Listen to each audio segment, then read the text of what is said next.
परमेश्वर और हमारा जीवन का रिश्ता अत्यंत गहरा और रहस्यमयी है। परमेश्वर ने हमें यह जीवन दिया है, लेकिन इसे कैसे जीना है, यह पूरी तरीके से हमारे ऊपर निर्भर करता है।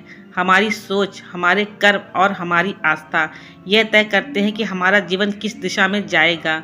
जब हम परमेश्वर पर विश्वास रखते हैं, तो जीवन की कठिनाइयाँ भी हमें कमज़ोर नहीं बना सकती। पहला, परमेश्वर ने हमें जीवन दिया है, अब यह हम पर निर्भर करता है कि हम इसे कैसे जीते हैं। यह एग्जाम्पल हमें यह समझाने की कोशिश करता है कि जीवन ईश्वर की सबसे बड़ी देन है, लेकिन यह पूरी तरीके से हमारे ऊपर है कि हम इसे किस प्रकार जीते हैं। परमेश्वर ने हमें सोचने समझने की शक्ति दी, अच्छाई और बुराई में अंतर करने की बुद्धि दी और सही मार्ग चुनने की स्वतंत्रता दी। कुछ लोग जीवन को शिकायतों और असंतोषों में बिताते हैं, जबकि कुछ लोग इसे अवसर के रूप में देखते हैं। जो लोग सकारात्मक सोच रखते हैं, कठिनाइयों से सीखते हैं और अपने जीवन को उद्देश्यपूर्ण बनाते हैं, वे वास्तव में परमेश्वर की दी गई इस अनमोल भेंट का सही उपयोग करते हैं।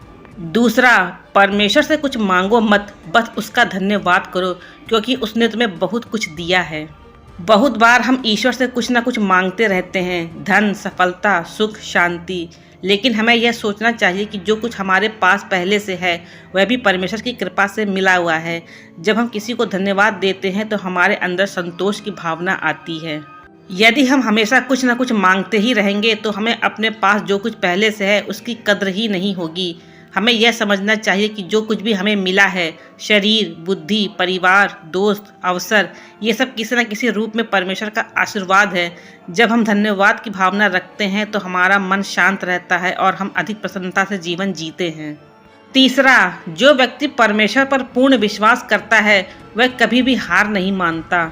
जीवन में संघर्ष, कठिनाइयाँ और असफलताएं आना स्वाभाविक है, लेकिन जो व्यक्ति परमेश्वर पर सच्ची श्रद्धा और आस्था रखता है वह कभी हार नहीं मानता।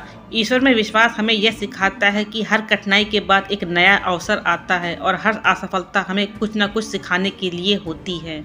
जब व्यक्ति परमेश्वर पर भरोसा रखता है तो वह अपने भय को दूर कर पाता है। वह जानता है कि अगर वह सही मार्ग पर चल रहा है तो ईश्वर उसकी सहायता अवश्य करेंगे। यह विश्वास उसे हिम्मत देता है और वह कभी भी हार मानने का विचार नहीं करता। चौथा, परमेश्वर को अपने दिल से पुकारो, वह कभी तुम्हें अकेला नहीं छोड़ेंगे। कई बार जीवन में ऐसे क्षण आते हैं जब हम बहुत अकेला महसूस करते हैं। हमें लगता है कि कोई हमारी मदद नहीं कर सकता, कोई हमारी समस्याओं को नहीं समझ सकता। लेकिन ऐसे समय में हमें यह याद रखना चाहिए कि परमेश्वर सदा हमारे साथ हैं। परमेश्वर को पुकारने का अर्थ केवल मंदिर तक जाना सीमित नहीं है। जब हम अपने दिल से ईश्वर का स्मरण करते हैं, अपने विचारों और कर्मों से उसे स्थान देते हैं, तो हमें एक अद्भुत शक्ति का एहसास होता है। यह शक्ति हमें साहस देती है, हमारी गलतियों को सुधारने का अवसर देती है और हमें सही मार्ग दिखाती है। हमें यह समझना चाहिए कि जीवन ईश्वर का दिया हुआ एक अनमोल उपहार है और इसे सार्थक बनाने की जिम्मेदारी हमारी अपनी ही है।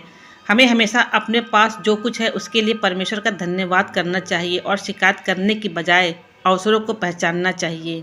अगर हम ईश्वर पर सच्चे मन से विश्वास रखते हैं तो कोई भी कठिनाइयां हमें तोड़ नहीं सकती। जीवन में चाहे कितनी भी बाधाएं आएं, ईश्वर हमें कभी अकेला नहीं छोड़ते। बस हमें उनकी उपस्थिति को महसूस करना है और अपने जीवन को ईमानदारी, प्रेम और सद्गुणों के साथ जीना सीखना चाहिए।